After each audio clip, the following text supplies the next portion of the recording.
Hi guys, நம்ம இப்போ எங்கே இருக்குன்னு பார்த்தீங்கன்னா சிடிபிஎல் சவுத்தில் இருக்கோம்.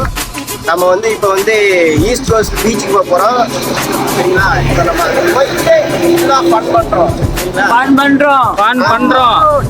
பண்ணுறோம். நம்ம வந்து இப்போ என்னெல்லாம் பர்ச்சேஸ் பண்ணிருக்கீங்க பார்த்தீங்கன்னா, ஓசி சட்டை, ஓசி பேகு, ஓசி செருப்பு எல்லாமே ஓசி தான். ஓசி தோடு. சரி, அந்த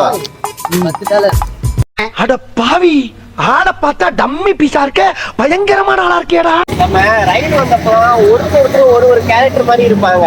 அந்த கேரக்டர் நான் இப்போ இன்ட்ரடியூஸ் பண்றேன். ஒருத்தன் செல்ஃப் எடுத்துட்டே இருப்பான், ஒருத்தன் தண்ணி அடிச்சு வாந்தி எடுத்துட்டே இருப்பான், இன்னொருத்தன் கேர்ள் ஃப்ரெண்ட் போய் பேசிட்டே இருப்பான். இங்க பாருங்களேன், ஏதோ இது என்ன இன்னைக்கு ரொம்ப ஜாம் ஆகுது. இந்த இருக்கு உங்க சீட்டு தெரியுது, நீ மூடு. நம்ம எங்கேயாச்சும் ஒரு டூர் பண்ணோம்னா சுத்தி காட்டுறதுக்கு ஒரு கைடு வருவாங்கல்ல, அந்த மாதிரி டூரிஸ்ட் கைடு. ஆமா, அந்த மாதிரி